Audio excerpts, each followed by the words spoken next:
Kule ngxoxo waqala ngokuthi noma esho uKipling ethi impumalanga yimpumalanga nentshonalanga yintshonalanga, lokho kokubili kungeze kwahlangana. Sesifikile isikhathi sokuba intshonalanga nempumalanga kuhlangane, kusebenzelane, kubambisane lapha kwelaseNingizimu Afrika. Mina ke John Done Ngubane ngiyakuthakasela, ngiyakhalalisela nakule mizamo yenu. Mihle impela, qhubekani. Wathula uBen Martin elinde ukuba uJohn Ngubane abachubishise ngezinto ababengazenza ukuze bafeze izinjongo zabo. Wathi lapho ebona ukuthi akasho lutho uJohn wayesethi uBen Martin, "Thina asikenzi lutho John, asifanele ukuthakaselwa noma ukuhalaliselwa. Ayikho nemizamo esesiyenzile, yikho nje ngilapha. Sicela ukuba kube nguwena osixhumanisa nezikole namasonto nezinhlangano ezisebenza njengathi ekwenzeni impilo yabantu abamnyama ibe ngcono. Mhlawumbe kungangcono ukuba siqale lapho wena ukhona ezinhlanganweni okuzo eMlazi, eLamontville, eChesterville nakwaMashu, ezikoleni zezingane zakho nasesontweni lakho." Oh, Mnumzane Martin, angiqondile ukukudumaza, kodwa ngingumuntu olithandayo iqiniso. Ngithanda noma libaba. Mina ngikholwa ukuthi iqiniso liyosikhulula. Ezami izingane azifundi kulezi zikodlwana zasemalokishini ezinothisha abangafundile, nemfundo engabhadlile, namathoyilethi angcolile anuka phu. Izingane zami zisanda kuqala eDurban West High School, kanti yonke imfundo yazo zayifumana esikoleni sabelungu. Ngiyethemba nawe uyazi ngodlame imibhikisho, imfundo engacacile yezikolo zakithi. Njengomuntu ozama ukutholela izingane zakhe imfundo engcono, ngazifaka esikoleni sabelungu izingane zami, futhi anginabo nobuncane ubudlelwane nezikole zasemalokishini. Izikole zebantu education ngingeze nganigqugquzela ukuba nani nichithe isikhathi senu ngalezo zikole. Washaqeka uBen Martin ezwa umuntu omnyama futhi ofundile noyikholwa ekhuluma ngalendlela.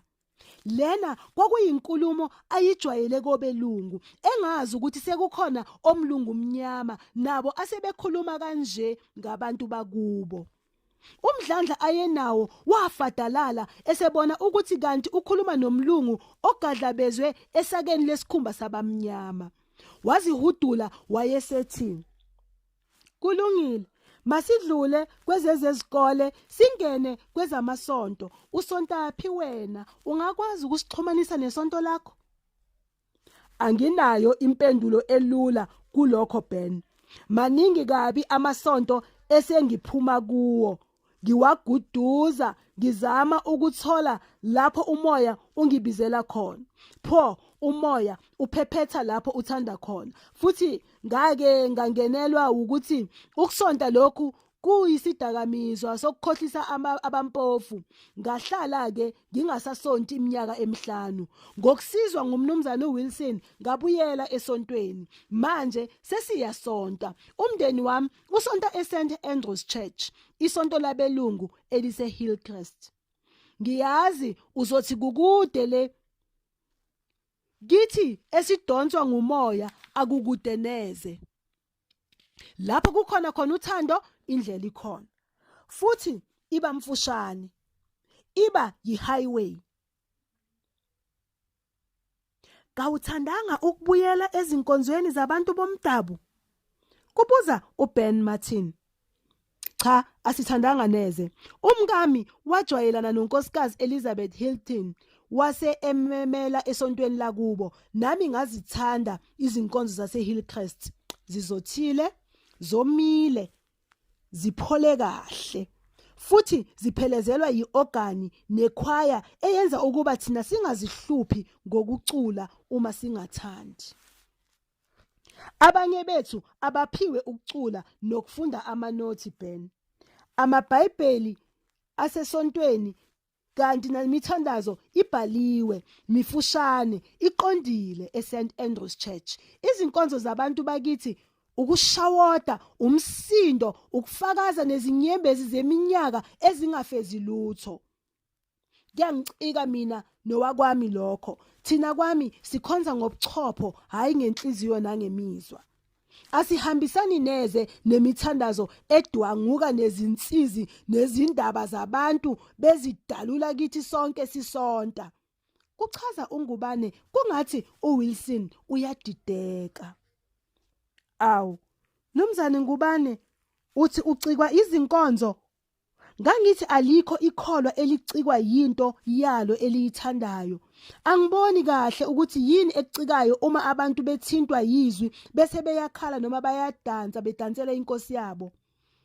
Impela Mnumzane Martin, nawe angeke wawamela amasonto abantu bakithi, awaqali ngesikhathi. Kuthi kanti awaqali ngesikhathi umfundisi abuye adonse ngentshumayelo nangemithandazo eholwa noma ngubani. Izinkonzo zethu ziqala ngehora le-11 ziphume ngehora lokuqala noma seligamenxe ihora lokuqala. Kanti ezabelungu ziqala ngehora le-9 ziphume ngehora le-10. Futhi kube khona nesonto lakusihlwa. Uma umuntu enqena ukusonta ekseni unesikhathi eside sokuyozijabulisa noma sokuyokwenza lokho athanda ukukwenza emini. Kuzothi kusihlwa imisebenzi nokudlala okuningi kungasenzeki bese etshobela ngasesontweni ngehora le-7 ntambama. Okunye engikuthandayo ukuthi abefundisi ezinkonzweni zabelungu bayazilungiselela izintshumayelo, zibhalwe phansi bazifunde zibe mfushane. Zanele isikhathi ezabelwe sona. Abashumayeli basemasontweni abomdabu abazilungiselela izintshumayelo, abazibhali phansi. Kuthi nje uma bengenwa ngumoya bashumayele kuze kubuye izinkomo zantambama. Isikhathi sanamuhla imali, asidingi neze ukuchithwa nakancane. Awu, angikuzwa ukuba ngingakuzwa weJohn Don Ngubane. Ukuba ukhuluma isiNgisi ngabe ngithi mhlawumbe lento oyishoyo awuyiqondi, kodwa ngoba sonke sikhuluma isiZulu ngiyadideka. Ukuthathapha ukuthi inkosi yethu yaneliswa yizinsalela zesikhathi zethu. Nayo inkosi ifuna amanoni esikhathi. Isho kahle ukuthi esikhathini esingamahora ayi168 ngeviki ifuna amahora ayi16 okungokweshumi. Ithi ezinsukwini eziyisithupha ifuna usuku olulodwa, ayifuni ingxenye yosuku kodwa ifuna usuku lonke. Thina belungu asiyona imfanekiso yokukholwa okufanele abantu abanjengawe bayilandele. Kungakubi uma abantu abanjengawe bengalandela izoni nezimpumputho eziyithi ngoba bethi singabelungu senza ukulunga kombuso wezulu. Akusenani ke nokho. Asiyiyeke ke yamasonto. Kunganjani ke usixhumanise nezinhlangano zabomdabu ezisebenzela ukuthula nenhlalakahle yemphakathi yabomdabu? Azikho izinhlangano ezikhaliphile neziphilayo emphakathini yethu Ben. Into ekhona njengamanje yimibango yezikhundla, ukwehluleka ukulandela imithetho sisekelo yezinhlangano, ukwehluleka ukugcina isikhathi kanye nokulandela iagenda. Khona ngisanda kufika eThekwini ngangihamba imihlangano yabomdabu. Kwaya ngatheneka amandla ukulokhu ngicela into eyodwa mihlangano yonke. Hayi bantu, angingeni ngoba ngingayingeni ezinhlangano zabantu abehluleka ukugcina isikhathi. Ngingumuntu ohlala ematasatasa. Thina nowakwami singamalunga eDurban Surf Club, iNatal Wildlife Association kanye neSociety for the Prevention of Cruelty to Animals yaseLalucia. Kwathi nje lapho eqeda ukubeka ungubane yangena impunga nethileyi lezidlo yazibeka phambi kwabelungu ingasho lutho okomuntu osewakhathala ukukhuluma. Kwathi noma abelungu bebonga yena wazithulela okomuntu okade akhathala ukumbuluza. Waphendukela kungubane lo baba womdabu waselindela kodwa engasho lutho. Ungubane wawuthola umyalezo kulokhu kuthula wayesethi, mina ngizocela amanzi afudumele nobisi neqanda elibilisiwe madala. Elizwa leli gama ayebizwe ngalo lo baba uMartin wathi, empeleni ngubani igama lalo baba osisiza ngezidlo? Amehlo kaMartin abheka kuJohn, abuye abheka kuWilson. Kwabonakala ukuthi incazelo uyifuna kubo bobabili. Kwaqala uWilson wathi, "uWilliamson nguvelemseni Ngcokovane." Kwathi ngoba abelungu bayehluleka ukuba uvelemseni ukuthi velemseni, base bemnika igama lika Williamson. Babehlulwa yini abelungu ukuthi velemseni?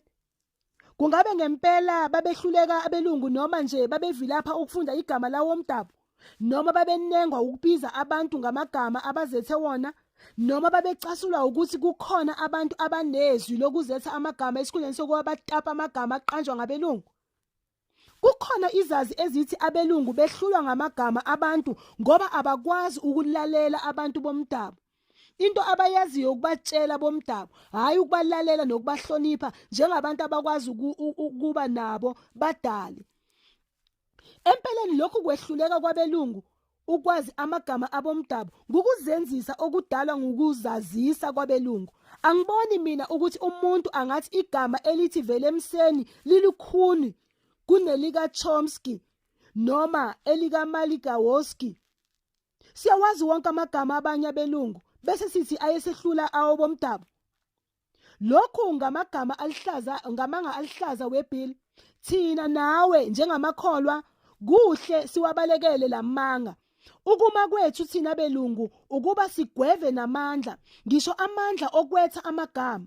Yikho nje sithanda kabi ukwetha abomdabu. Konje lo baba wake wabuzwa yini ukuthi uyalithanda yini leli gama? Lithini nje lona leli gama? Ngiyalizwa ke elikavelemseni ukuthi abakubo babebonga njengesipho abebesiphiwe ngabaphansi noma inkosi. Lithini nje leli gama lika Williamson? Waphendukela kungubane uBen wayesethi, "Pho liqhamukapi likaMadala igama John?" Empeleni nami angazi ukuthi liqhamukapi. Ngiyabona ukuthi bametha leli gama ngoba emdala kunathi sonke lapha efemini. Nami ngafika engumadala, kuchaza ungubane esechaya izandla. Akumangalisi ukubona lo baba omdala kangaka ebhukuda kulolu daka lokudelela nokukhunyiswa ubunja bokwethiwa amagama. Awusho ngubani? Uke uzifunde izincwadi ezibhalwa nguMbuyiseni Oswald Mtshali. Ngiyamthanda lapho ethi khona, "Let them know thy name, it's gone too long. Your vacant place unknown, its number measured easily by computer. Thixo, we want to rejoice, celebrating the best of the new age. For gone is Glen Boy, no more sixpence. John is neither here nor there. Mary lives no more for tea only."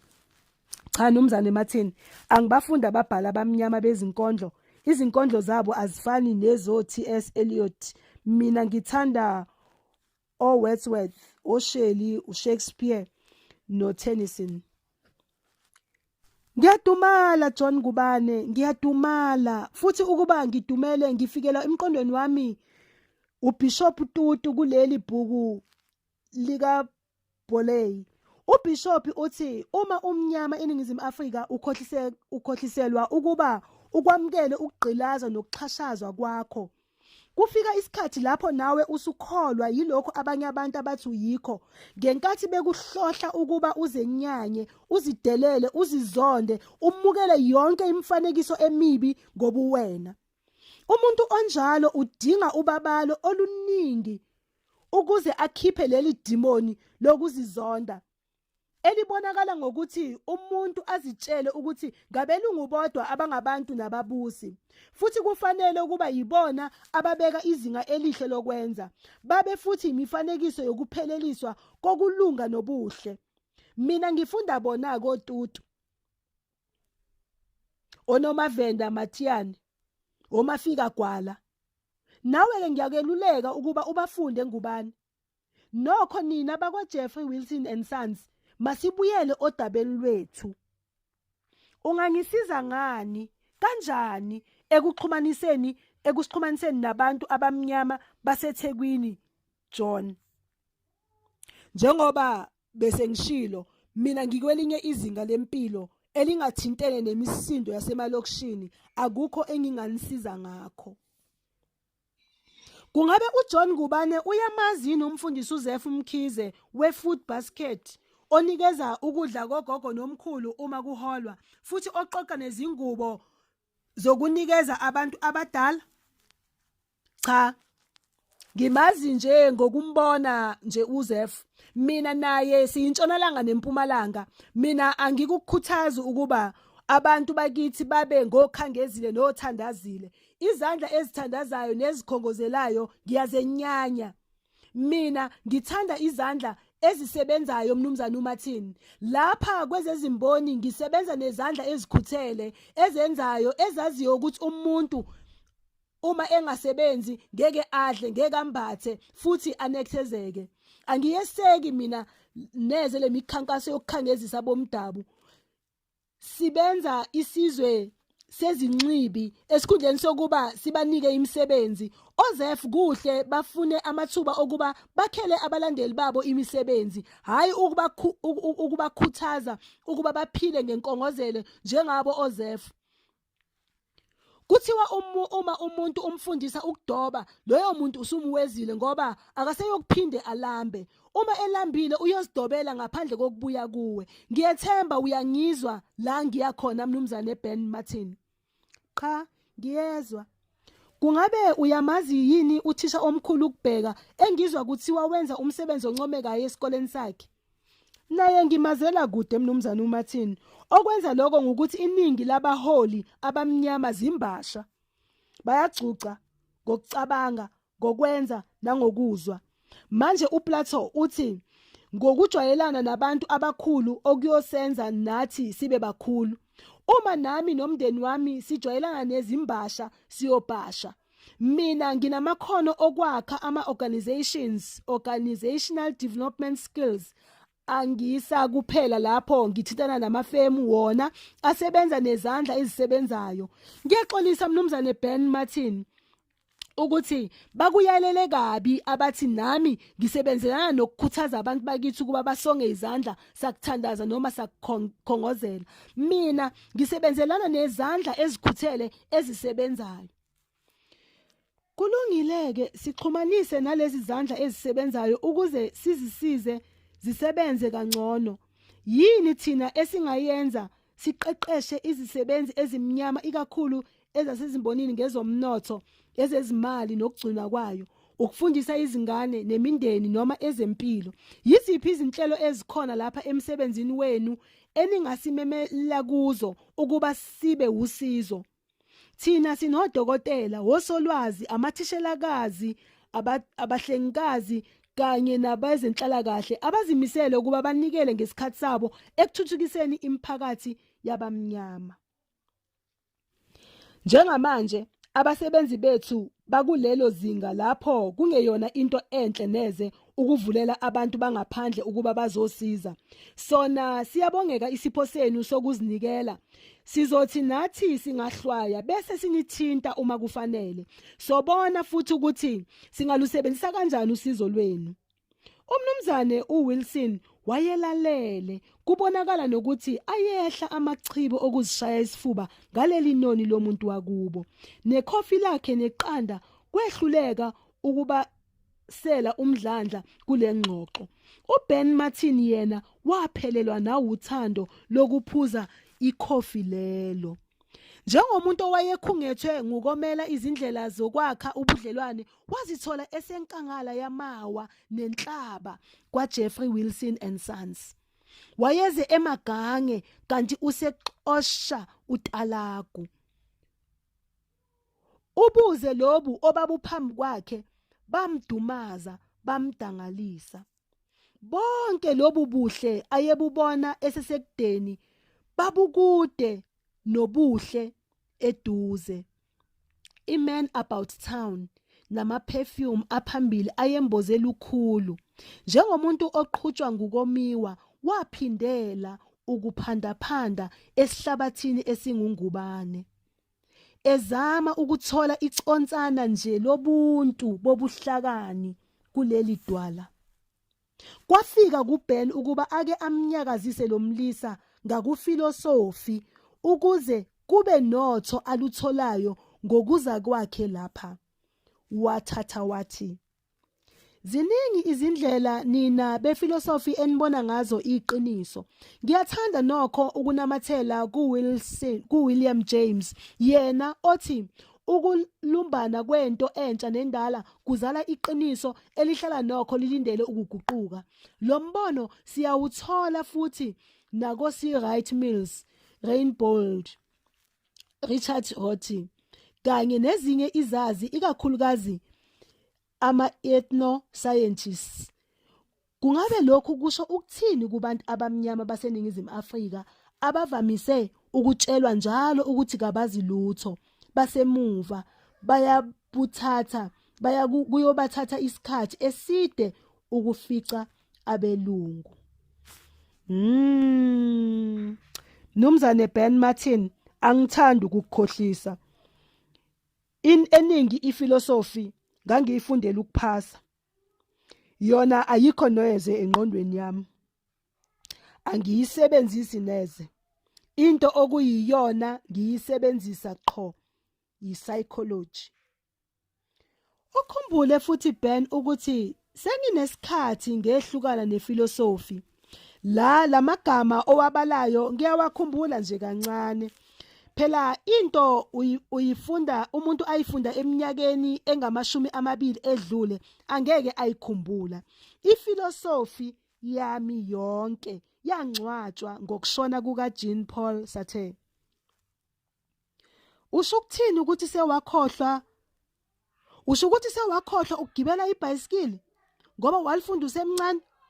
Kubuza uBen Martin, ephawula ukuthi lokhu yakumoyizela kukaLouis Armstrong kwase kungasekho kungubani. Akathandanga ukuyinqamula ingxoxo yabo uBen Martin ngoba ebona ukuthi okangubane usamfamfatha ubuhafuhafu obungenasisindo. Lokhu kuphafuza nokugedeza kwakumlimaza emsebenzini wakhe. Wabona ukuthi ukudumala kukaWilson kungahle kumbeke obala ungubane. Wakuthola kungumsebenzi wakhe uBen ukuba enze izaba zokulamulela ungubane. Empeleni uBen Martin wayengeyena uMagandeni nomxabanisi. Wayeyifuna indlela yokuwashiya lamamenemene kangubane ewasonge ngobunono obabuzolondoloza ubumbano nenhlalakahle phakathi kukaWilson noNgubane. Wacabanga ukuthi kungakuhle ayiguqule le ngxoxo iye ngasentweni athi uNgubane uyayisebenzisa. Wamcela-ke ukuba ake aveze ukuthi ulwazi lwe-psychology lungabasiza ngani ke bona abathanda ukuba basize abomdabu. Wadadaza uNgubane esitha emboza efafaza nezinhlanzi nokuncwincwiza ezazingawethusa nokho amagwababa ngoba wayengangingizi umuntu wakhona, elevuza kungathi lukhulu alethulayo. Le ntilintili yezintipha yayingazichaza izihlwele embuthweni yezemibangazwe, kodwa kayimsizanga ngalutho uBen Martin owayeseze wacishe waminza ezincwadini zama-black psychologists zaseMelika. Wathi ukubuzabuza uBen kungubane ukuze isibukeli sabo uWilson sibone ukuthi kwakungekhona ukuthi uBen kukhona eyekuzuzile ngokuxoxa noNgubane.